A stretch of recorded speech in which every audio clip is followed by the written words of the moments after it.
কিছুদিন আগে কিন্তু ফেসবুক মেসেঞ্জারে নতুন একটি সেটিং কিন্তু যুক্ত করা হয়েছে, ইনটু এনক্রিপ্টেড। আসলে এই ইনটু এনক্রিপ্টেডটা কি, এটা কি আমাদের জন্য ভালো না খারাপ, আজকের ভিডিওটি কিন্তু আমি সম্পূর্ণ জানিয়ে দেব। এই জন্য কী করতে হবে, সম্পূর্ণ ভিডিওটি কিন্তু আপনাকে দেখতে হবে। আমি যদি শর্টকাটে বলতে চাই যে ইনটু এনক্রিপ্টেডটা আসলে কি। সো ফেসবুক কিন্তু এটা আমাদের সিকিউরিটি পারপাসের জন্য কিন্তু এই সেটিংটি কিন্তু দেওয়া হয়েছে গাইস, ইনটু এনক্রিপ্টেড।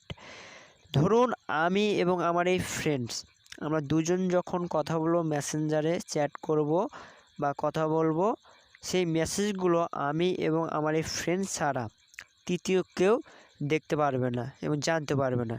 এমনকি ফেসবুকের টিমরাও কিন্তু জানতে পারবেন না। সেরকম একটি টাইট একটু সিকিউরিটি কিন্তু এই ইনটু এনক্রিপ্টেড। শুধু ফেসবুকে না গাইস, এর আগে কিন্তু অনেক আগে কিন্তু হোয়াটসঅ্যাপে কিন্তু এই ইনটু এনক্রিপ্টেড